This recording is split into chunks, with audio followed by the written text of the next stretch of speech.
What's up? Today we are doing a review for The Land's Whisper by Monica Lee Kennedy. I was sent this book by the author in exchange for an honest review, so that is what we are going to be doing today. Before we get into this, I have to let you guys know that I finally started listening to Hamilton. I was waiting until school finished and all of that, and so now I'm listening to it all day non-stop while I'm at work, because I can do that, and I also listen to it on my way to and from work. My favorite song right now is Satisfied. It makes me cry. It made me like sob on my way to work the first time that I heard it, and I was like, this is probably dangerous. Let's do this.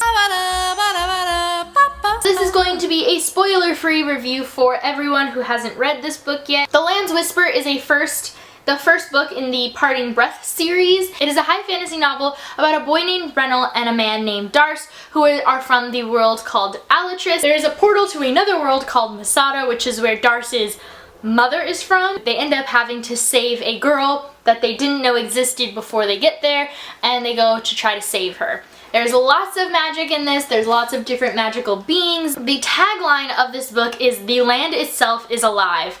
It sees, it thinks, it speaks." And that is what made me decide to say yes to Monica to review this for her, because it sounded like something I've never read before. It really didn't disappoint. This was a 4 to 4.5 star review. Hedwig liked it, as you can see. The writing is amazing. It was almost poetic at times. I loved the way that she describes all of the different creatures and all of the different lands that are in it that speak and have different thoughts and feelings themselves, because there are 5 different lands that have their own opinions about people and different types of people and different beings. I loved the characters. I loved getting to see almost a father-son relationship as the main relationship that we get in this book, because the main characters are Darce, who is an adult man, and Brennel, who is, I believe, 14, and they've known each other for a very long time, since Brennel was a young child. I just really loved getting a different type of relationship instead of the traditional romance.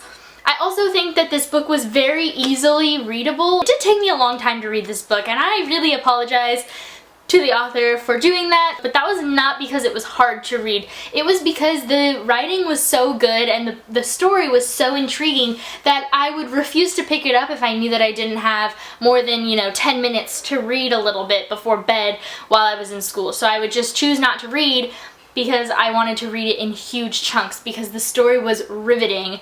And I really loved our villain in this. I loved so many things. I really did love this book, and I highly recommend it.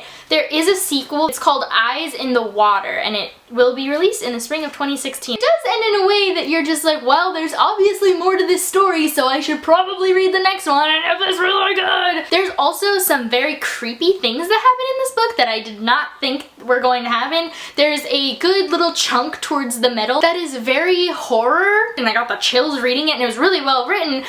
But I was not expecting it, so that threw me for a loop. The only reason that it didn't get a full 5 stars for me is because there was a lot to grasp very quickly as the story goes on. And like I said, Monica Lee Kennedy did a phenomenal job describing. It didn't feel too wordy when she was describing all of these new places, new things, new creatures, new people, all of this stuff. So she did a great job doing it, but it was just a lot to take in, and sometimes for me, it was just hard, and maybe I would have given this a full 5 stars if I hadn't been reading it in the middle of the semester, but I did really, really, really like it. Highly recommend. Please go pick it up. Go check it out on Goodreads. I'll leave the Goodreads link down below in case you're interested in checking it out. Thank you to Monica Lee Kennedy for sending me this novel once again, because not only was it very kind of you to send me a novel, but it was really well written and amazing, and so I'm glad that you sent it to me because I got to enjoy it myself. There should be also a blog post that is related to this book down below. I hope you guys enjoyed this video. Give it a thumbs up if you did. Make sure to comment down below if you are now interested in going and picking up this book, or if you've already read it, what did you think of it? What was your favorite parts? Because I certainly had some favorite parts that I do really want to talk about. I just can't talk about it in a spoiler-free review. Or tweet me on Twitter, of course.